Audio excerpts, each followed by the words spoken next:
Hello and welcome. For today's video, we're going to be digging a little bit deeper into the extensive roster of Chinese EV makers to talk about this, the Voyah Free. The Voyah brand is a product of Dongfeng Motors, a company that's not known for creating premium vehicles here in the Chinese market. Has Dongfeng gotten a little bit too big for their britches, or did they manage to create a premium EV on their first try? Let's find out. With hands-on test drives and reviews of exciting Chinese market vehicles, Wheelsboy is the #1 source for China auto insights. Be sure to check us out on Instagram and Facebook. The Free is somewhat unique in today's market because it is available with both pure EV and extended range EV powertrains. An extended range Free will set you back around $46,000 US. Those looking for a pure EV can choose between a single motor rear-wheel drive version for $51,000 US or a dual motor version like the one we're driving in today's video, which will set you back around $55,000 US. That price point puts it in competition with cars like the Li 1 and even a base Neo ES6. When it comes to their passenger vehicles, Dongfeng isn't known for having the most exciting exterior styling, but I'd say they did a pretty good job with this premium EV. It must be said, however, that a lot of the more interesting styling elements have been borrowed from premium brands like Maserati and Porsche. Speaking of Maserati, this front end will look pretty familiar, specifically the vertical slats here in the grille, which extend into a slim upper headlight. It's very Maserati Levante-esque. This thing does, however, add a LED light bar here, which meets in the middle at the Voyah logo. That light-up logo, by the way, is said to be inspired by the Da Peng, which is a giant bird from Chinese mythology. The Free really shines when viewed in profile, where you can see the long hood and low roofline that give it a low slung presence. That profile is certainly helped by this car's adjustable air suspension, which we will discuss in a moment. First, I want to highlight a couple of interesting things on the side of this car, starting with that D-pillar design out back. I love the way they've executed this design. By blacking out this area here, they visually minimized the size of the D-pillar while visually increasing the size of the rear glass. That also gives it this steep angle here, which gives the car a sense of forward momentum. Plus, a little extra branding never hurt anybody. The second thing is down here, these 20-inch 16-spoke turbine-style wheels that I think suit this car to a T. A little bit of visual flair can be found here with this rose gold insert. The rear design is smoothly sculpted with a full-width LED taillight that is, let's be honest, pretty Porsche-esque. I want to take a moment to compliment this car's paint color, which is simply gorgeous. I know it doesn't come across on video, but it's a bluish gray that even has a hint of green when you get it in direct sunlight. But enough drooling over paint color, let's get to the more practical matter of rear cargo space. And honestly, there's not a lot of good news in that department. If I pop this open, the Voyah Free measures 4.9 meters in length, but honestly, I'm a little bit disappointed in the size of the rear cargo area. It's not especially deep, and due to that low roofline, it's also not especially tall either. There also isn't any storage underneath this area here. Thankfully, there is a frunk. It's not much of a frunk, however, and it also has the cheapest plastic lid I have ever seen. Starbucks Frappuccinos have sturdier lids than this thing. It's also held up with this very janky, low-tech string and hook system, like so. This feels like it was 5 minutes to midnight and the Voyah development team said, I don't know, screw it, put a hook and string on there. Before we took delivery of this car, I was pretty sure I knew exactly what to expect when it came to the interior. I was wrong. There is so much about this that I simply did not see coming, and that starts with this dashboard, which is retractable. Yes, you heard that correctly. This is a retractable dashboard. When you hit the, frankly, unnecessary start-stop button down here, the dashboard rises up noticeably to reveal the three 12.3-inch screens that are embedded in this single pane. You can also raise or lower the dashboard using a dedicated button here next to the shift lever. When you do so, you get a simplified version of the UI on all three screens. The other way to get the screen to retract is to switch to the Sport driving mode using this button here. Then it will retract back down. Now, is this useful? Honestly, no. I wouldn't really say so. Unless you appreciate the much more simplified UI, I don't really see how this is a useful thing in the day-to-day. But every company needs kind of a gimmick or a special thing to set it apart, and I guess this is Voyah's. But that is far from the only thing that I didn't see coming in the Free. There is also the small matter of the electrochromic sunroof. You know, like a McLaren 720S Spider. This technology allows you to adjust the opacity of the overhead glass using a slider in the menu. It can be completely opaque, protecting you from the sun, or almost completely transparent, making for a lighter, airier cabin.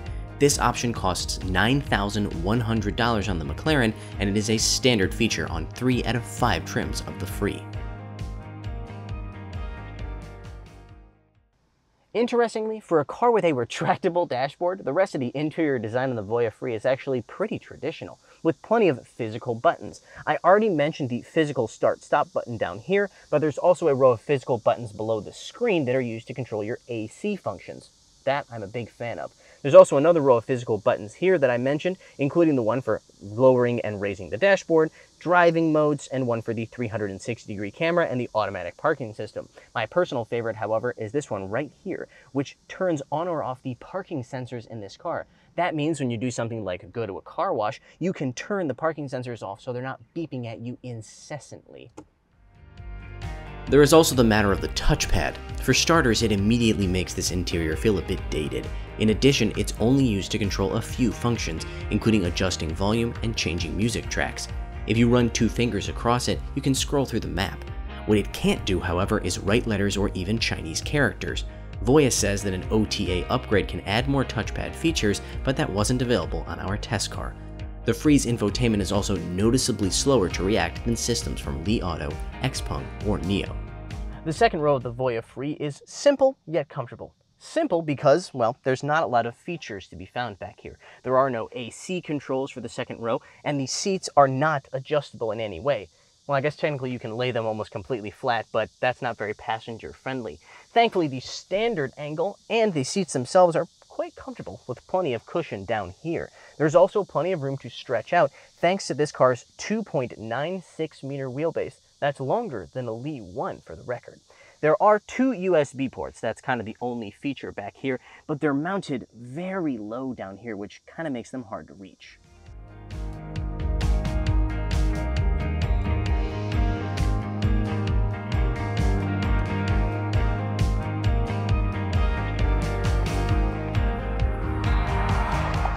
I'm sorry to keep beating a dead horse here, but Dongfeng, the parent company for Voyah, just isn't known for making premium vehicles. They started off as a commercial truck maker, and while they've been making passenger vehicles for quite some time, they're on the much more affordable end of the spectrum. My expectations for how this car would drive then, well, they weren't particularly high. I was wrong, once again. Are you sensing a theme here, or what? This car definitely drives like something that's worth $55,000 US.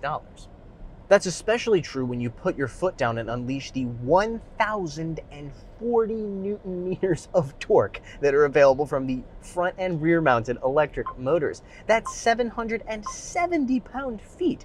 This thing actually doesn't have the fastest on paper 0 to 100 km/h time. It's 4.7 seconds. Not the fastest in this segment, but the way it delivers power makes it feel just as fast as almost any EV I've ever driven. When you put your foot down, the front end rises up and the 4 Pirelli P0 tires scramble for traction all the way to 100 km/h. This thing is a rocket off the line. There's even more good news too, because this thing doesn't completely fall apart when you throw it into a corner. As I mentioned before, this thing has an adjustable air suspension. When that suspension is in performance mode, which remember, you know is serious because the entire dashboard lowers down for you, it actually keeps body roll well under control. Regardless of the driving mode, the ride itself is actually quite comfortable. It's not the best air suspension I've ever used in a Chinese car, but those cars that had slightly better air suspensions, well, they were considerably more expensive than this one. The inputs of the Free, that being the steering, braking, and acceleration, are all quite smooth and easy to modulate. The steering is well weighted. It's definitely on the lighter side, but it doesn't feel over boosted. The accelerator as well, when you're not trying to snap necks, is easy to modulate and drive smoothly. The brakes too, the brakes are really good, and with the air suspension, this car does a great job of bringing itself to a stop while avoiding that kind of head bobbing movement.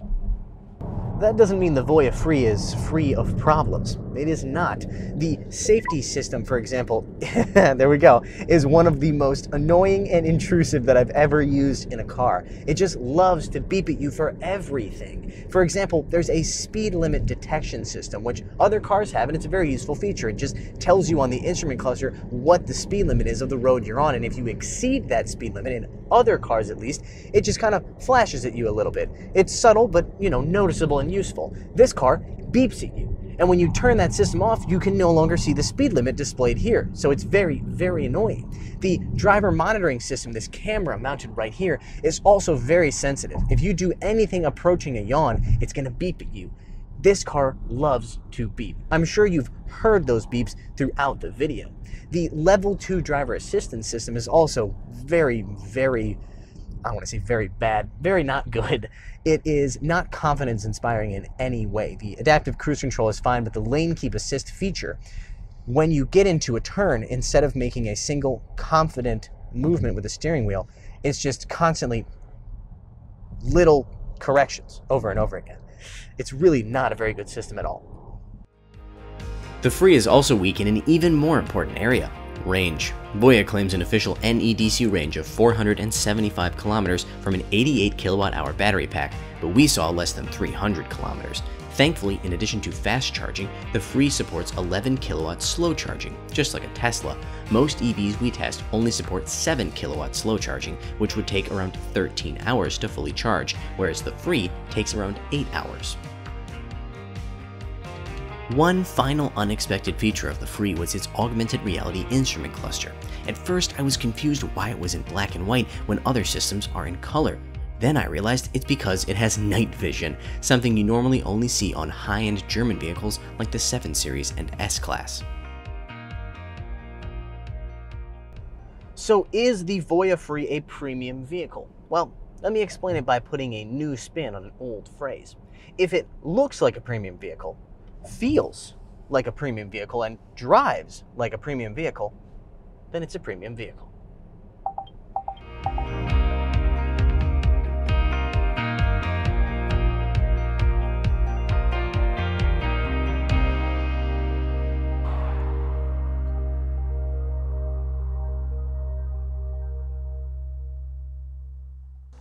At this point, it must be obvious that I had strong doubts about whether Dongfeng could actually produce a premium EV on their first try, but it seems like that's exactly what they did with the Voyah Free. Really makes me look forward to their luxury MPV that's said to be coming out soon, but that's a subject for another video. Thank you very much for watching today's video. Be sure to check us out on Instagram, Facebook, and our new website. All those links are in the description below. Also be sure to like, subscribe, and hit that bell.